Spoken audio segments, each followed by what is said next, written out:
And as you can see, I'm completely undecided. I've been mulling it over. I don't know which way to go. Because it's such a hard decision, you see.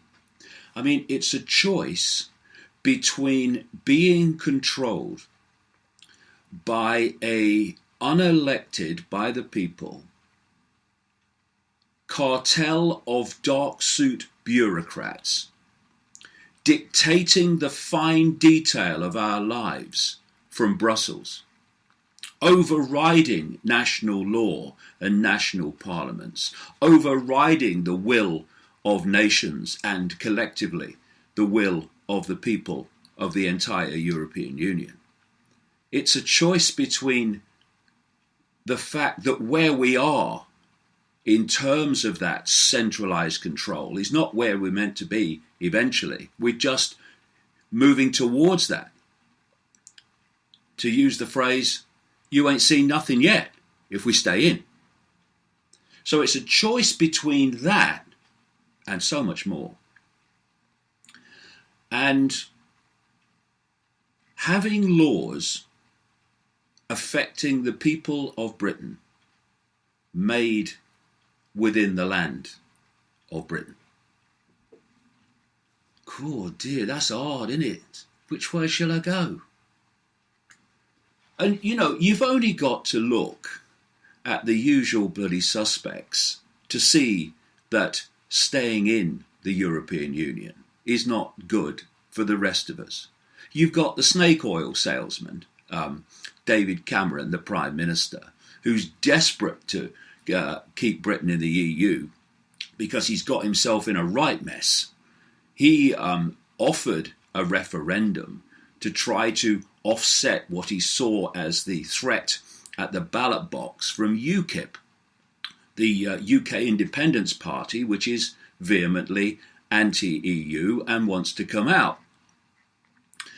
And he also felt, I'm sure, that he wasn't going to win the last election outright. It would probably end up as another coalition like the one before, and the other coalition partner would stop the vote and the referendum he was promising on coming out of the EU. So he thought, well, I've covered all bases there.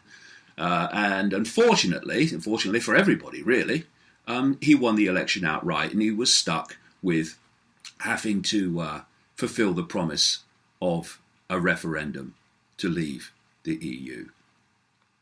And he is running round like a headless chicken now, trying to persuade people to stay in a centralized, bureaucratic, fascist communist dictatorship in the unfolding. And what's happening is there are lies galore, the usual technique when you want people to do something, it's frighten them to death to make them do what you want them to do. And so you have key repeating phrases. Here's a few of them. Leap in the dark. Ooh, leap in the dark. Scary. By coming out. Actually, haven't we been out for most of the history of this country? Safe, stronger, better off. Safe or safer. Another version. Strength in numbers. Fear. On your own. Ooh. Cost you your job. Oh, you'll lose your job if we come out. Ooh. Yeah, fear, fear, fear. Best of both worlds. We can stay in and be a sovereign nation. What? I had to laugh when Scotland was trying to get independence, which I supported, by the way. I think everyone should have independence and autonomy.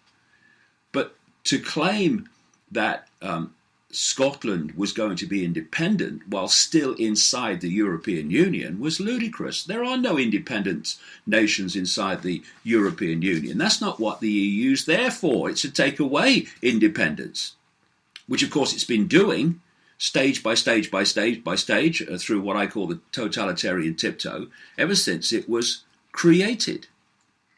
And we have a situation now where on top of all the fear and on top of all the manipulation, on top of all the lies, we're having a situation that ministers in the government who are in favour of coming out, they've been told that the civil service, publicly funded by the way, civil service, can't help them and can't support them in their campaign to come out. But those ministers that are following the Cameron line and campaigning to stay in, they can be supported and helped, massively so, by the publicly funded civil service. And this, for campaigns for a public, supposed to be open, independent, referendum. It's all a scam. And you've got the media bias through people like the BBC, and it's all skewed in favour of the stay-in campaign. And then you look, like I said, at the people in favour of it. You've got snake oil salesman Cameron and Tony Blair. Tony Blair, war criminal. And in fact, snake oil salesman, war criminal for what happened in Libya and Syria. And it's still happening. And then you've got these heads of giant corporations. They're all in favour of staying in. Must be good for them then. And you've got former defence chiefs who were helping to orchestrate all these wars and invasions. They want to stay in. And when you look at that bunch of characters, not least Blair, Cameron, heads of corporations, etc., if they want it, then it is almost certainly, virtually every time, bad for the rest of us. Which brings me to Jeremy Corbyn and the Labour Party, who are also in favour of staying in. You know, I was pleased when Jeremy Corbyn won the election to be the leader of the opposition Labour Party, because at least it would trigger some kind of genuine debate on all the austerity policies and programmes creating great deprivation in this country by the snake oil salesman government. So I was glad on that alone, but there were many things that I disagreed with him on. Two major things. One, his support for the ludicrous fantasy of human-caused global warming and climate change. Even his brother, Piers Corbyn, who's a weather expert, has been widely saying for years it's all a load of nonsense. So that was one area that I disagreed with him on. And the other one, fundamentally, was his support for continued membership of the European Union. And it's kind of a bit strange, really, to have the people I've just described, all of which Jeremy Corbyn would have no time for whatsoever, and yet he's standing shoulder to shoulder with them to try to persuade the British people to stay in the European Union. I think that's sad, and I think it's desperately misguided, because it betrays a complete lack of understanding of what the EU agenda really is and has always been. Those others, snake oil and war criminal, they know what the agenda is. That's why they're supporting it. And what those that are genuine but misguided need to appreciate is what the EU is really all about. Since 25 years now, I've been exposing what it is and what it was wanting to do, and what it has wanted to do has unfolded ever since, step by step. This is the game. We're being taken step by step to a global centralized society based on a world government, world central bank controlling all finance, world army imposing the will of the world government. This is what NATO is, and the expansion and constantly NATO operating outside its designated area that I said in my books it would do back in the 90s. It's all over the bloody place now. And a world currency which would be cashless, no cash. Look around, what's happening in terms of the cashless society. And under this structure, this global structure, are designed to be super states.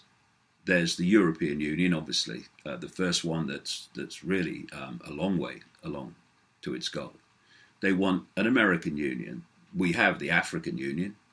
They'll have a Middle East Union. They'll have a Pacific Union involving Australia, New Zealand, and what they're all in terms of the European Union has done, and what the others are in the process of doing, is being evolved to what the European Union has become, and then some, because it's not stopped yet, from free trade areas. Get them into the web by selling them free trade areas, just like the European Union, the European Economic Community, the EEC.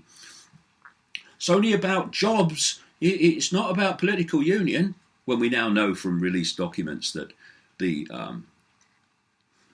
words fail me, Prime Minister of Britain, Ted Heath, was giving away sovereignty in the future, as a matter of course, when he was negotiating British entry. Those official documents show that he was agreeing, as part of the negotiation to go in to the European Union as it became in the early 1970s, to destroy basically Britain's fishing industry, to destroy the mining industry and manufacturing industry to a very, very large extent. And all of those things have happened since we came in, because they were agreed as part of entry, but the people weren't told, that's all.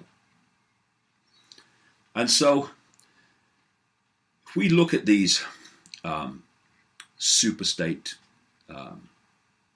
structures like the EU, the plan within those is to destroy countries, to end all sovereignty, to end all nations, and break these unions up into regions. The maps are already there. Some of them have been published. And so the idea is to have a world government dictating to these union superstates, and the union superstates dictating to the regions of the superstate, with countries gone. And so the idea of the European Union is to get more and more and more power at the centre, which of course it's been doing ever since it was created. And the idea that they are now going to somehow hand back power to Britain as part of this snake oil salesman negotiation that he claims to have made is ridiculous. They want more power at the centre, not less. It's all a facade. It's all just to persuade enough people to vote to stay in. Phew, got away with it. And the reason, I've done a whole video cast on this, which you can see on my YouTube channel or on the website. And the migration crisis that's happened, where vast numbers of people have been allowed into Europe, many justifiably so, fleeing from wars, many who are doing it to use it as an opportunistic way of getting into Europe for their own reasons. This vast influx of migrants has been allowed, not least in places like Germany, by Chancellor Merkel, who is, when this hidden cabal says jump, she breaks the Olympic high jump record. The reason it's been done in such a open the doors and anything goes way is the plan is to break the sense of national identity among European countries, to break down those cultures. And in doing so, of course, those that are coming in and those already there are both being manipulated to an end by this hidden hand, which is playing one off against the other. They want conflict. They want upheaval. It helps them to justify more and more police state impositions to meet the solution to the problem of upheaval in Europe. But the reason in relation to what I'm talking about now is to dilute a sense of national culture, which makes people more open and less resistant to this European Union agenda to just take away countries, dismantle them and break them up into regions. Like I say, the maps already exist. And so if we look at this quote from a guy called Jean Monnet, he's known as the founding father of the European project, the EU.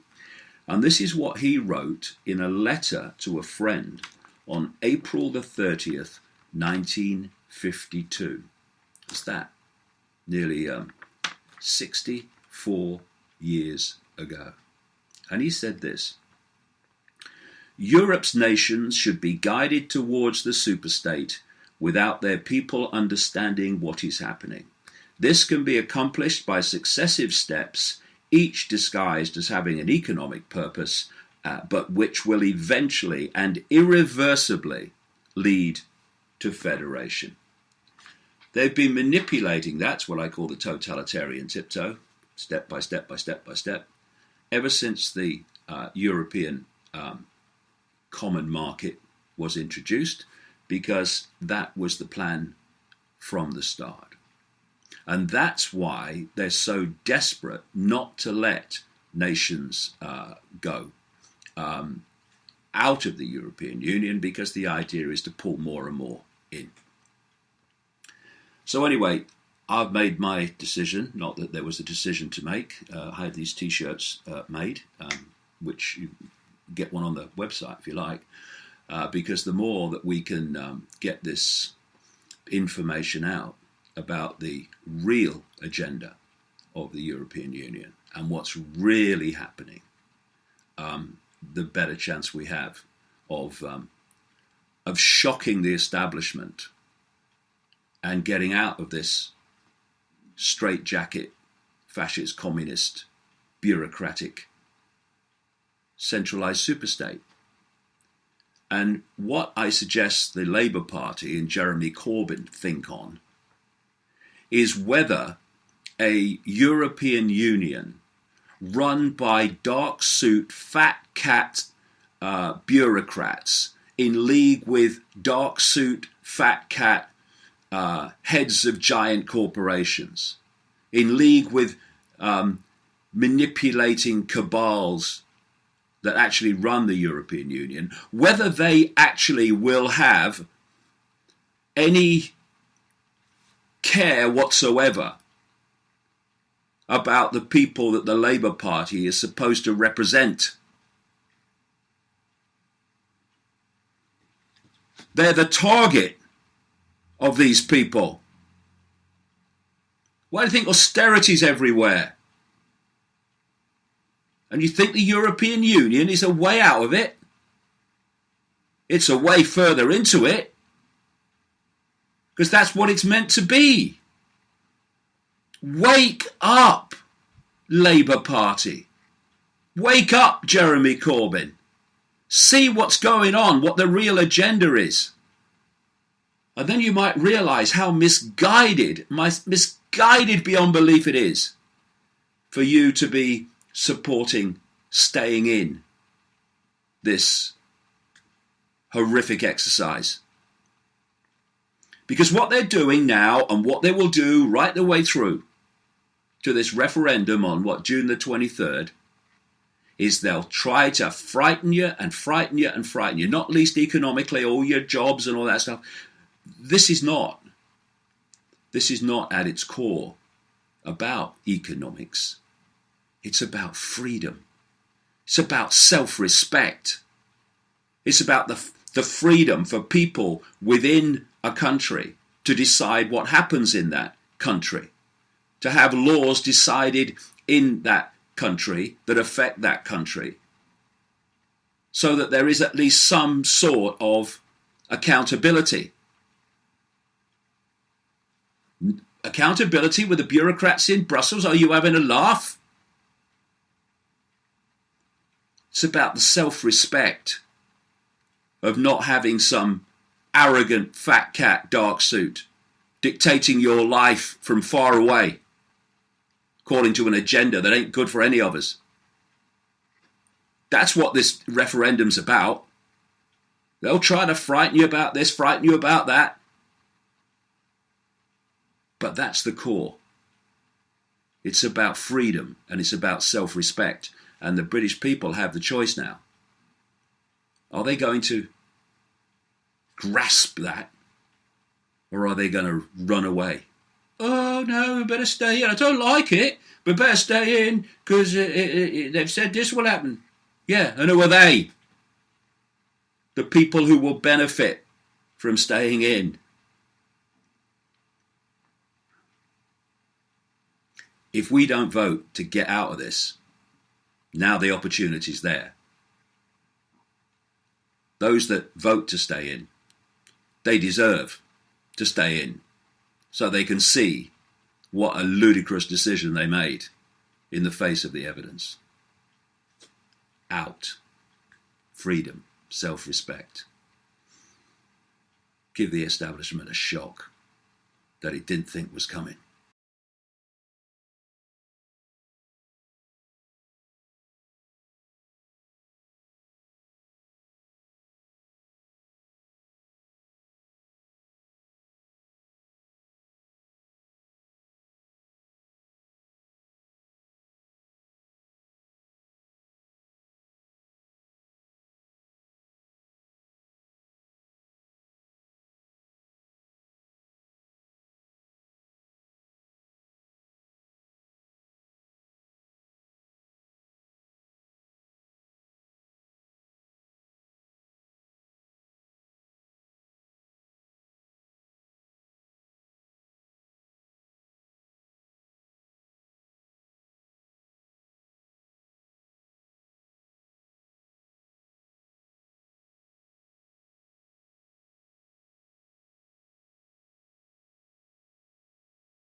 Britain made within the land of Britain.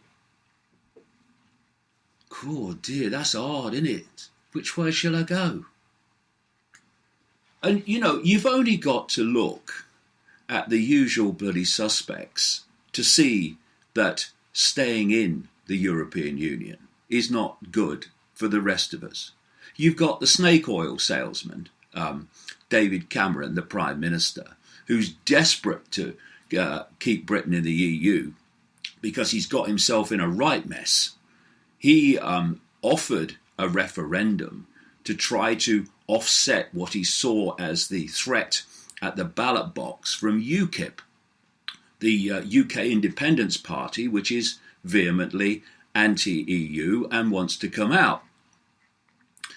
And he also felt, I'm sure, that he wasn't going to win the last election outright. It would probably end up as another coalition like the one before, and the other coalition partner would stop the vote and the referendum he was promising on coming out of the EU. And as you can see, I'm completely undecided. I've been mulling it over. I don't know which way to go, because it's such a hard decision, you see.